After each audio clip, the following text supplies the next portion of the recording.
I came across this article about this influencer, Zhanna D'art, who passed away allegedly from starvation. I think it's a really important conversation, so let's have it. Hi guys, I started this video showing you an article and I wanted to talk about this article. I think it's really important I have it here because I feel that everybody now is going to say that a raw vegan diet is dangerous and it's basically starving yourself. This influencer, raw food vegan influencer, Zhanna D'art, died of suspected starvation.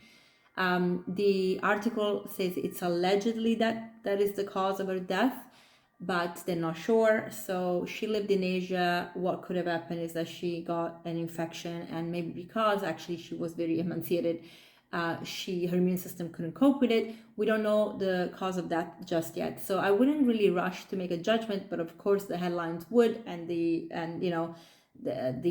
article would just point at the diet. And I think it's really important to actually highlight the difference between a diet and lifestyle versus an eating disorder, because this girl, when you look at her picture, and she looks extremely frail, she had an eating disorder, in my opinion. And that eating disorder was hidden behind this clean eating lifestyle of raw vegan food. So I think that you all can probably are aware, or maybe not. If you're not, I will look it up. But there are so many raw vegan advocates and influencers and nutritionists as well that are perfectly healthy in the way that they eat. And they eat enough calories, which is really, really important on this lifestyle, and they thrive. So I don't think the lifestyle is the problem, because you can be healthy on a raw vegan diet.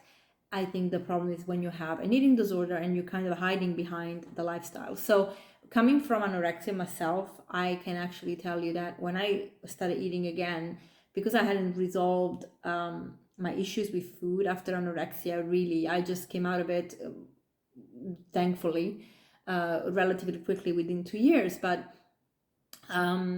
mostly because I really wanted to make sure that I was tired of feeling very tired. I think that I was exhausted. I lost my period. I was 43 kilos. I'm generally 63 kilos. And so I was very small, and it just didn't suit me. And I was just not vibrant. And, I couldn't do anything.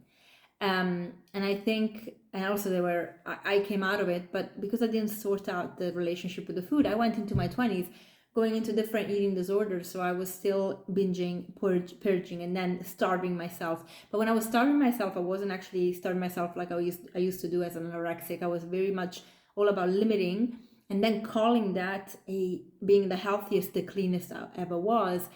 And so that's orthorexia, right? I was just so precise about what I would eat during these periods.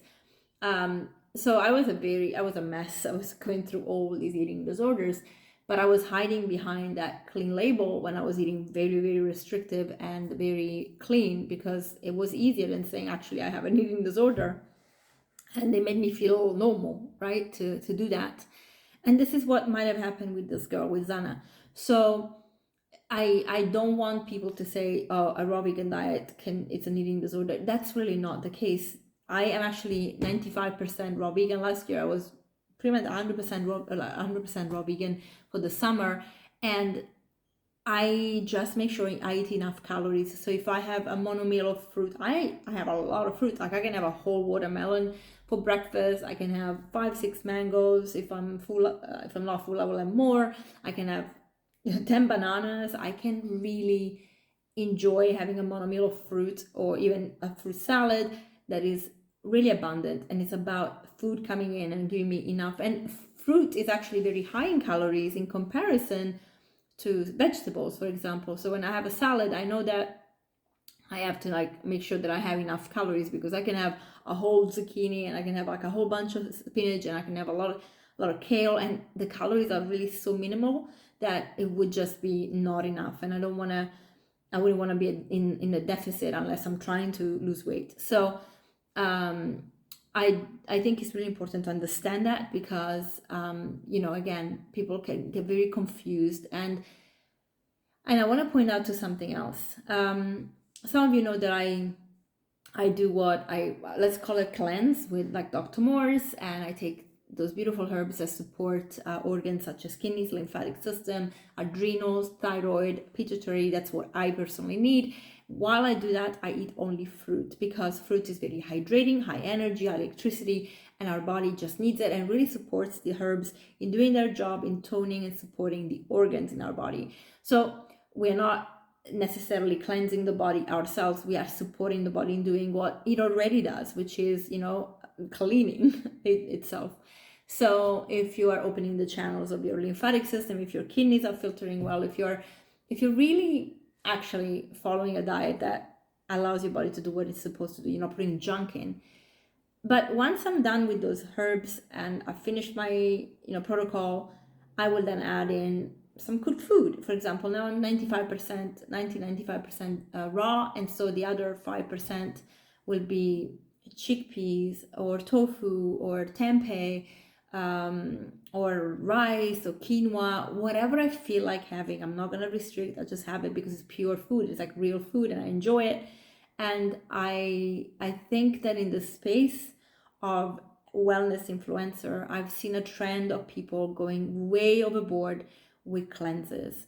Like there is this need to just purge your body continuously. So you see people going on water fasts all the time, or dry fasts even, or again, like juicing fast. I mean, a juicing cleanse, I wouldn't really call it a fast, because actually you're getting all the nutrients, so it's more like a juicing feast. But of course you're gonna miss like things like high protein, right? So if you are somebody that works out a lot and then you just have juices, yeah, you might lose a little bit of muscle,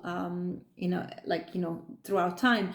But I mean, again, doing a juice cleanse for 5 days and enjoying it, that's not going to kill you. It's going to be perfectly fine. For the majority of people, doing those cleanses is perfectly fine.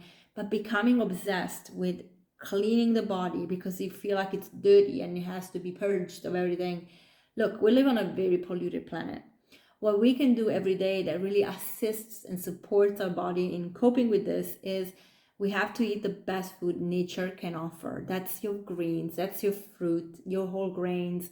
And if you're not healing from, and this is the other thing, if you're not healing from a disease, if you don't have disease, whole grains, some pulses, you can perfectly cope with them. If you are healing from something, then you have to be really, really strict, because you're trying to allow your body to kickstart the healing process.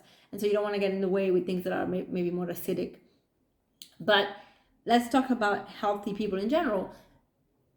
Just enjoy the food, have enough calories, make sure you put that in your body. And I think in that way, you actually have a very balanced relationship with your body. Do you want to do a cleanse once a year? Go ahead. But again, those influencers that I've seen come up with cleanses are obsessed about cleaning the body.